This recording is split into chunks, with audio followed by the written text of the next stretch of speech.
আমার দয়ার নবী, ও আমার দয়ার নবী, তুমি দোয়া করো আমার তরে,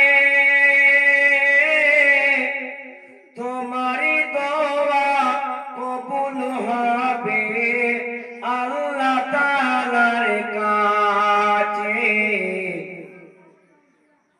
আল্লাহু আল্লাহ, আল্লাহু আল্লাহ, নূরে তাজাল্লা চমকায় নবীর চেহারাতে, আছেন নবীর রওজাতে। আমার বাবারা, বাবাজি আম্মা জানেরা, আল্লাহ রাব্বুল আলামিন, আল্লাহ তাবারক তাআলা তিনি কত বড় মহান দেখুন, কত বড় কুদরতওয়ালা। দুনিয়াতে যে মানুষটা নেক আমল করবে, দুনিয়াতে যে মানুষটা দিনের দাওয়াতে মেহনতের কাজ করবে, আল্লাহ রাব্বুল আলামিন কাল কিয়ামতের ময়দানে আল্লাহ পুরস্কার দেবে, এমন পুরস্কার দেবে, সে পুরস্কার জীবনে কখনো দুনিয়াতে চোখে দেখিনি।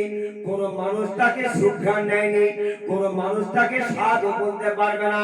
দুনিয়া একটা ফলের একটা স্বাদ হবে, কিন্তু আখিরাতে ফলের স্বাদ হবে একটা ফলের স্বাদ হবে। একটা মানুষ যদি একবার কামড় মারে 70 রকমের ফলের স্বাদ আল্লাহ পাক দিয়ে দিবে। তিনি পবিত্র কোরআনে বলেন, ফাহুয়া ফি ঈশাতির রাদিয়া, এই উঁচু সম্মানিত জীবনের মালিক হয়েছে ফি জান্নাতিন আলিয়া, জাকজমকপূর্ণ মর্যাদাশীল বেহেশতের মালিক হয়েছে কুতুফুহা দানিয়া। আল্লাহ রাব্বুল আলামিন, আল্লাহ তাবারক তাআলা জান্নাতের মাথার উপরে ফল বৃক্ষের ডালপালা ঝুলিয়ে রেখেছে। আল্লাহ রাব্বুল আলামিন, আল্লাহ তাবারক তাআলা দুনিয়াতে যারা আল্লাহকে মেনেছে, আল্লাহর হুকুমকে মেনেছে, নবীর তরিকাকে মেনেছে, আল্লাহ রাব্বুল আলামিন, আল্লাহ তাবারক তাআলা জান্নাতের মাথার উপরে ফল বৃক্ষের ডালপালা ঝুলিয়ে রেখেছে।